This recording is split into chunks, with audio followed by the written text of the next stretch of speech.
Hello, nizere ko mumeze neza. Aka ni kakanya keza ko gukurikirana ca kiganiro canyu ca Look Sport mushikirizwa na Look Media. Ni jewe nkuko musanzwe mumenyereye, jewe ngurirwa Ene Darlin. Ndiko ndakibashikiriza ndi kumwe na mugenzanje Aleloris Ndongozi. Reka tumuramutse. Ya reka nanje ndakuramutse Ene Darlin, reka ndamutse n'abakunzi ba Look Sports, abakunzi ba Look Media muri rusange. Ba Look Sports cyane cyane usanga ari benshi cyane ku munsi wa gatanu ndetse no ku munsi wa mbere. Ni ku munsi wa gatanu turiko no munsi tukaba tugiye kurabira hamwe inkino zoba zaragiye ziba muri Febabu. Eka turabire hamwe dusesangure n'amatora iyo bagiye kuba ku munsi wa Mungu. N'ibindi bintu bigenda biha ni Champions League izogenda iba ku munsi wa gatandatu aho equipe ya Paris Saint-Germain izogenda itana mu mutwe na equipe ya Inter de Milan mu Budagi kuri tere ya Allianz Arena ya Bayern Munich. Nika nandi makuru agenda aba hirya no hino tugenda turabira hamwe. Kazi. Turahera hani iwacu mu Burundi, turahera muri Febabu. Febabu VBL twavuga yuko igiye ku musozo. Harasigaye urukino rumwe rw'ikirarantego rwa Rezipo na Tigers, ariko ni VBL twavuga yuko muri aka kanya phase retour isa nirangiye. Ku munsi w'ejo niho bagiye haba inkino zitwa ko ari za nyuma, naho hasigaye urwo rukino rw'ikirarane. VBL muri aka kanya uwo wayibonye gute n'cyane iyi phase retour tuvuyemo?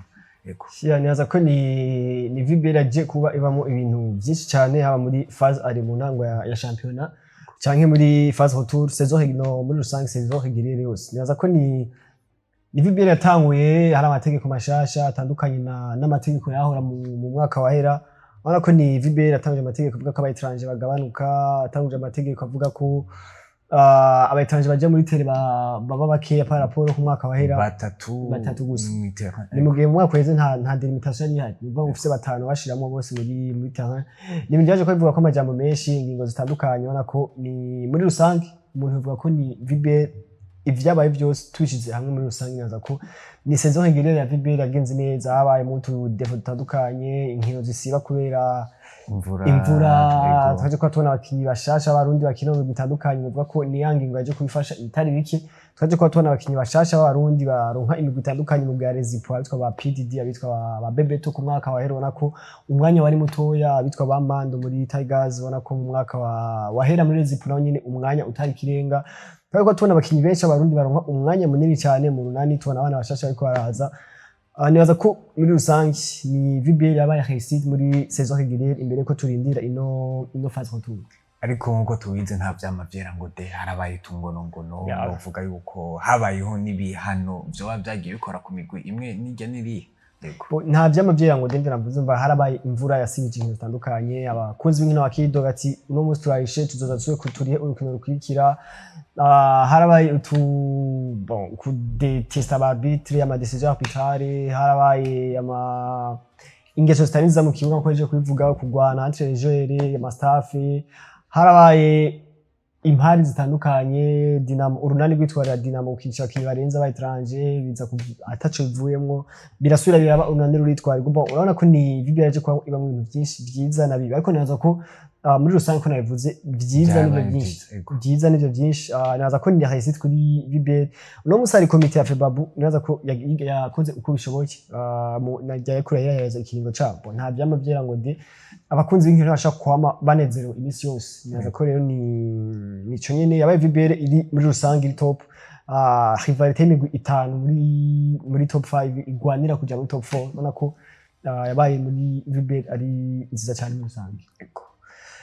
VBL igenda isozerwa, ariko ni Febabu iri kwitegurira kindi kiringo gishasha. Ni amatora agiye gutunganywa ku munsi wa Mungu, amatora ya president ekana komite yiwe. Ayo matora yo twavuga ku iki?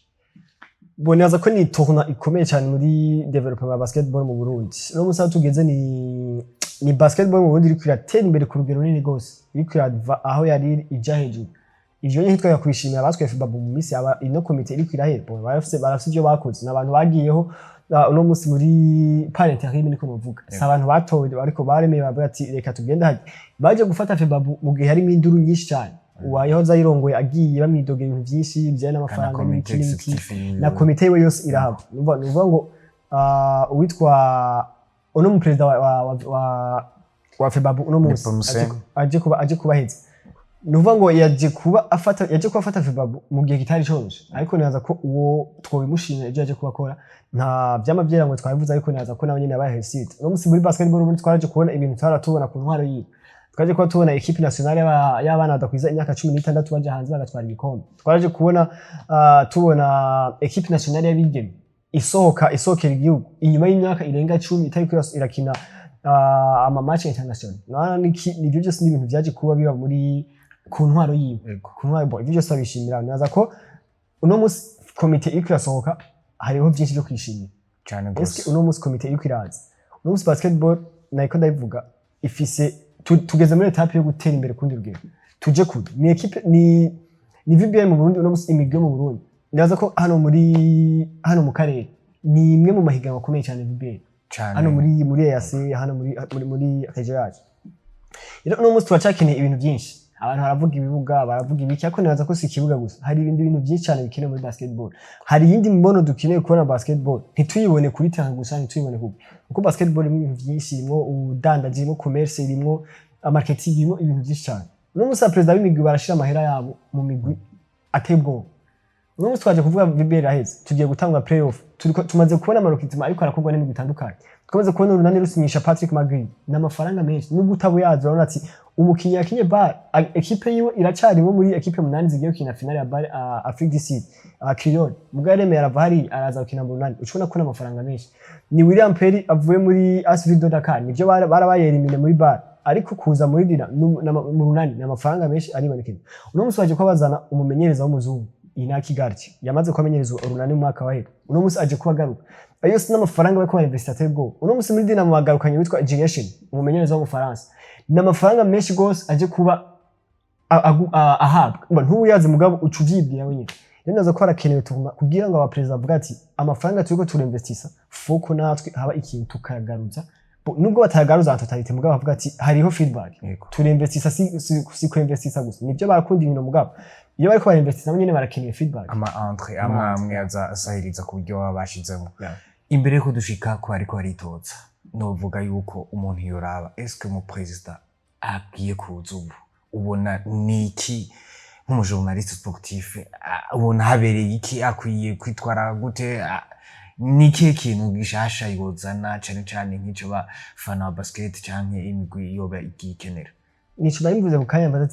haragize ko tubona basketball atari hajya kuri gusa tukayibona mu yandi ma aspect atandukanye aspect marketing aspect kugira ngo ino migwi sidira mu none gusa investis siremesha amigwi yose investis bose bashije kandi bashiramo amahera ngo ntibashiramo ayangana mbwa n'abanye baso bashiramo nubwo nukuza agagira approach hamwe tubona basketball ari kindi kintu umuntu avuga ati jewe ndinvestisa jewe ndonkaye umva ndinvestisa ndaronka kugira no kuyumvira iyo approach iza kugira ngo abakunzi ba basketball abarundi bose dushobore kubona basketball ukundi kuntu gutandukanye ntituze kuguma tuyibona kuri tele basket ntituze kuba tuyibona niziya match gusa zibandura na Dinamo abantu ibihumbi 2 baje kuri match babuze aho bicara bazi umva ntitugume tubona match kuki ntitugume tubona ino rivalry hagati na Dinamo ariko tubone ama feedback ku migwi cyane ku bandi ni ibintu bishobora kugira feedback apana ku migwi gusa ku bandi bantu bashaka kwinvestisa ibintu bitandukanye nibaza ko umu president akenewe no munsi n'umuntu amaîtrise basket en profondeur atayo wundi azi basket gusa avuga ati uno musajyanye nibasaba miliyoni nibasaba $30,000 yo kugura umujere etage ndatanga mugabo azavuga ati ndashizeho ya approach Jodase canke emenkonyereza mu runani canke Jodase muri Dinamo ni investisa $30,000 avuga ati ndayatanze ku mukinyi niba ari Kelvin Amayo niba ari Jean Jacques Boas na Karoli mugabo niyaza hari ikintu nanje nzoronka muri club ikintu abafana ba basket bamaze imyaka myinshi bariko barasaba ikintu ciswe ikibuga ubona yuko ugiye gusubirira uwo president hari wa FIBAP ubone ikintu c'ikibuga yocitwaramo gute neza ko ikibuga niyo target ya ivyo byose nakunda kuvuga nta kuntu nakuru bishobora gushoboka turiko turakinira hano kuri departement turiko turakinira kuri no simba ni ibintu hari ama video dukunda gukora tugakora ama highlights ya match yagize yabaye urabona mu makomentera abantu bakomanta bavuga ati ikibuga nk'iki muri 2025 bana abantu batari hano mu Burundi bakomanta mu cyongereza ikibuga nk'iki muri 2025 umwe cyubona ati ntibishemeye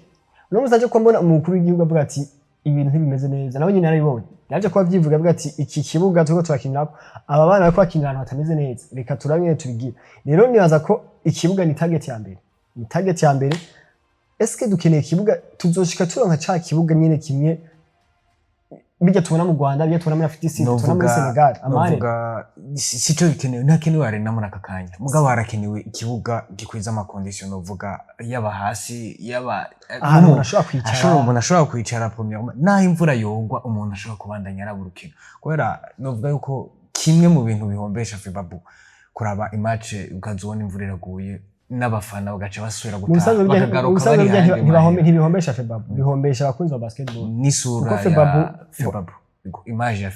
ya FEBABU nibaza ko no munsi ntikiriko yatakara kuri ikibuga twamenyerewe uriko uraba mu match ahantu uriko uraba nka match ya bare kuri live kuri YouTube abagana amakomante match iri kubera mu Rwanda bakakritika abarundi ngo nkaha mu Burundi ngo ariko arabira match ngaha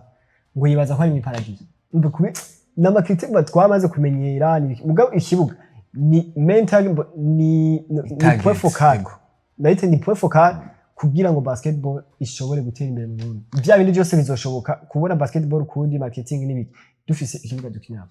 ego turatandukira kuba president w'ama club nibo cyane tugiye kubona bariko baritoza ico sikintu gishasha kitari kimenyerewe hanyuma iwacu mu Burundi cyane muri FEBABU ndaza ko ni niryo ryambere ni dufate niryo ryambere ariko no hamwe twako turavuga ati turageza ko basketball iduga ikava aho iri kaja handi nibaza ko ino ni etape ya mbere iyi ni etape ya mbere ikomeye cyane kandi nziza cyane kuri FEBABU yego no twako turabona ibyo ndiko ndavuga ngo aba president bashiramo amafaranga menshi ariko bari implika baragerageza no kwimplika cyane muri FEBABU barabe yuko uno munsi no kubona aribo baje kwitoza à la tête de la présidence ya FEBABU ni ikintu gikomeye gose kuko nibo baje ati cyane just nako ndavuga nibo baza ati ninashiramo $20 dufate nka karego harimo unojo dase muri Dinamo uravye amafaranga bemvestisa Dinamo kubaje mu mwaka uheze uno mwaka n'amafaranga menshi ujyanye ashaka kuvuga ati jewe uno munsi nishizemo amahe kugira ngo ashobore kunguka FEBABU itabizo gukora mu gihe ari aratete ya FEBABU tuzobona hari ibintu hari changement iri kwira nazo ko ni ikintu cyambere gikomeye uno musari kumwe n'umupresident wa Tigers ari kumwe n'umupresident wa Tigers uri mu migwi ushizemo amafaranga menshi rezipo niko kuko nyene ni mu migwi imwe ishiramo amafaranga menshi cyane muri Jimkana ko mu detecta ama talent ekanukuza Jimkana nibaza ko ni nayo equipe ya mbere iduza abakinyi benshi no musi cyane gose ni abona ba president kubona ari bubaje haje ni tourna ya mbere ikomeye cyane muri basketball uno uzoza gutogwa yaba Jodas yaba Chris yaba Bonaparte yaba wa Kenya cyane bose nabantu bametriza basketball nabantu bazi icarico nabantu bazi ico basketball Burundi itwara n'umuntu kuko ibatwara amahera menshi kandi nibaza ko ayo bagaruza ni make gose par rapport à investissement ego uvuga yuko nk'umu president muri aka kanya singombye kuvuga kwidealiza cyangwa kuvuga iki urabona yuko aba president muri aka kanya b'ama equipe barashira turavuga barashyiramo amahera menshi baragerageza gushyiramo amahera menshi ntubona yuko hagize umwe muri bo aronka iyo chance agaserukira tuzobona yuko VBL tuzobona yuko championnat za basket si VBL gusa championnat z'abana iz'abakobwa zigenda zishika ku yindi ntambwe iri hejuru cyane gose cyane gose kuko bano abantu bazi basket kandi abantu bamaze muri basket kiye kinini cyane je dasamazwe imyaka nishe president wa Dinamo iyo zipunuko niko kuko ino nabaza ko nabantu bazi basket uno musi turi siriko uza gutogwa wese no mu president wa club umva ni ico kintu kiratanga icizere avuga ati ubuzoza gutogwa wese turashobora kubona vuba cyane iterambere rya basket ryibonekeza ku murindi munini umunsi arakeneye ibintu byinshi arakeneye basketball akiri bato harakeneye gukomeza championnat y'abakenyezi no musi bon iriho mugabo ni komeye cyane ariko nabaza ko ni ibintu bikomeye tuzoshobora kubona uno musi hariho cyane novuga ikintu cyo kudetecta amatalent aba bana bariko barakenera ama championnat y'abatoyi na cyane gukomeza izi equipe nationale z'aba batarenze imyaka 18 16 13 buhoro nabo nyene kubera niko kazoza tugiye kurabira ko basket yejo bundi ivyo byose nivyo biba bikenewe muri basketball no muzi turatandukira ku mugabane wa Buraya tugenda kuraba inkino zizogenda ziba ku munsi w'ejo ni Champions League final izohuza umugwi wa Paris Saint-Germain eka n'umugwi wa Inter de Milan ku kibuga ca Allianz Arena iyo match uyibona gute urabona Paris Saint-Germain itsinda Inter de Milan urabona Inter de Milan yihagarara ko nawe ijya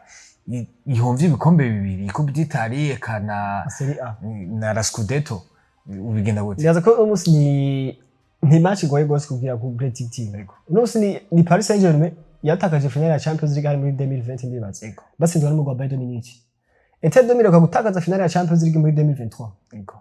kandi uje kuraba Inter de Milan dufatire kuri côté experience cyangwa ibiki icame dore kuri PSG n'umugwa wagize saison nziza cyane biribonekeza hose muri Champions League muri Champions League yaje kubita ama equipe yose yo muri Angleterre yaratsinze Man City yaratsinze Liverpool yaratsinze Arsenal yaratsinze Aston Villa ona ko si equipe ikunda kwigira nibuka ko BFC Barcelona igeze kubagira muri sinibuka neza umwaka ariko kuza gutsinda equipe zishika kuri zine zo muri Premier League ona ko ni equipe yaje kubigira saison nziza cyane uno mwaka PSG ni equipe ifise approach tactique no vuga ngo itandukanye nuko twari tuyi yaje kuba yihindura witwa Luzenrique inyuma yuko ama phase de groupe aheze muri Champions League kuko bayije phase de groupe bari kure cyane mugaje ko bahindura approach ziwe twese ko tubona bakina match nziza cyane ku mugwa Arsenal bakina Arsenal yari mugwe umwe mu migwi favori kuri Champions League inyuma yo gukuramo umugwa Real Madrid twavuga ati ni Arsenal no musi ashaka kuza igatwara ikombe cyayo cyambere muga uno musi Paris Saint-Germain yatakaje finale muri 2020 abakinyi barimo ico gihe bagisigaye uno musi naza ko ni Marquinhos wenyene naza ko nibo bakinyi niwe mukinyi bamaze gukina finale ya Champions League muri PSG ariko ico kintu kizohava kibintambamye kuri PSG kugira abakinyi batamenyereye gukina ama finale nico nyene umugwa Inter de Milan ukinye Champions League muri 2023 finale waje kubutsindwa bindagoranye cyane umugwa Manchester City abakinyi bakinye ico gihe muri 2023 presque 80% bacari haje nibo bariko rakina uno musi nibo baje gukina nibo baje gukina ino finale twibwe ko muri demi finale baje ko bakuramwe umugwi abantu bafata ko niwo mugwi wa mbere ukomeye ku isi muri 2025 ino FC Barcelona kandi baje ko bayitsinda sinzi ko twavuga ngo muri Champions League ntaje gutomboza biri ntitwo byita ngo no gutomboza cyane ubwirane bayitsinze ku match vraiment nziza match nziza cyane bakinyi ntitwari tuzi ko Inter de Milan twari twimenye muri kuri defense gusa ariko twari tuzi ko Inter de Milan igatsinda ibitsindo bine muri match imwe kuri FC Barcelona ni ikintu uvuga ati Inter de Milan yaragi uno musi umenyeza yari afise muri 2023 niwe bagifise uno musi ni equipe kandi yaje kubitakaza bamaze kwivuga yaje gutakaza ibikombe bibiri uno musi nta ikombe na kimwe twaye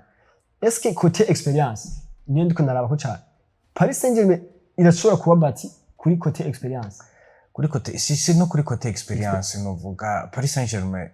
ari côté experience hari kindi novuga yuko aragashavuka Inter de Milan Inter de Milan ihere nkuko turavuga igiye gutakaza ibikombe bibiri Inter de Milan novuga ko muri akakanya iri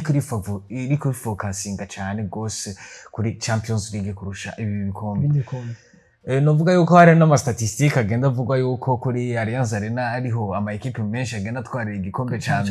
cyambere byarabaye kuri Chelsea byarabaye kuri kwinde equipe ntariko ndatora ubunyene ariko urumva ni ama statistique menshi agenda yerekana yuko ari ariko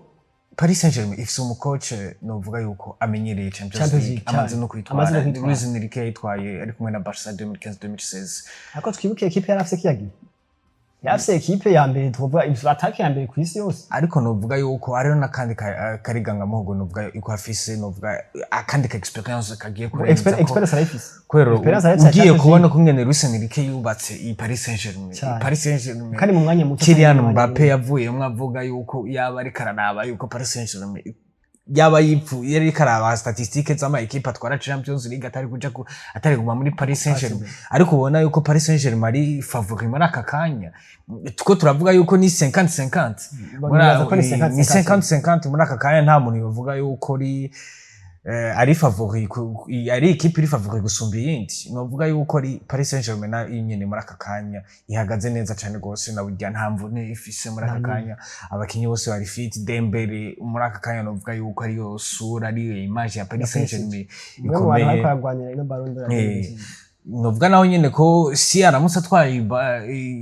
Champions League arashobora no zero favori nta numwe azobihakana niwe azoca aba numero 1 n'ubu unye aracyari novuga yuko ari numero 1 kubera abandi basana amahiganwa yarahenze bo bari mu Champions League novuga yuko muri aka kanya i Champions League nyakahikana tugiye kubona gishasha tutari bwabone Bujeni baza ko uno musi ikintu ngiye kubona muri finale ya Champions League i Munich ku musi w'ejo tugiye kubona match final iri ku rwego hejuru iri mu intensity ikomeye kuko sindi ko ndabona ko Entebbe ni equipe tuzi ku bintu amapara defensif Entebbe ariko sindiko ndabona ku munsi wejo baza kuzibira ino PSG kuko ni equipe igoye kuzibira ni equipe ya attaque bafisa abajene bakinyi imbere bagoye kuzibira gose aba dribbler niyaza ko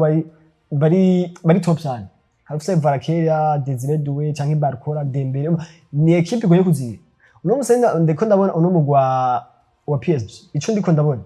bevite iki kuko Entebbe no mutsinzi meilleure défense hitwo Barcelona batsinze ibizindo bitari bike bitatu binga muga nitwo deha ko ni meilleure défense no mutsinzi Entebbe PSG ikintu mbona ikwiye kwevita cyambere ntibaze babatanguza igitsinda kuko no mugwa Entebbe ukabatanguza igitsinda nije defense yabo bizoza ko bigorana ku mugwa PSG kugira ngo ushobore kuba uhovena kuri score ushobore gutsinda n'ikindi gitsinda bizoza ko bigoye niyaza ko ni umugwa tugiye ko no mugwa PSG kuko nabo nyene naza ko babigi ugiye kwataka muri premier minute muri premier naza ko urukino ku munsi weje ruzoza gukinwa muri premier minute umugwa uzorutsinda uzoza kubutsinda muri premier minute ku bitsindo nta kantu kaga score gatoye wowe uri kuri score agenda no mugwa Entebbe uri kuratsinda Paris Saint-Germain ibitsindo bibiri kuri kimwe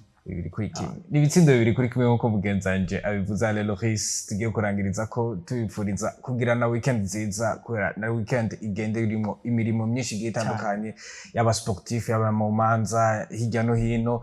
tubifuriza kugira weekend nziza reka tushimire na mugenzanje Alero Chris Ndongozi twari kumwe reka naje ndagushimire nongere nshimire namwe bakunzi ba Rock Sports bakunzi ba Rock Media nkuko yamaze ko bivuga nanje ndabifurize weekend nziza cyane isango ni ku munsi wa mbere naho utaha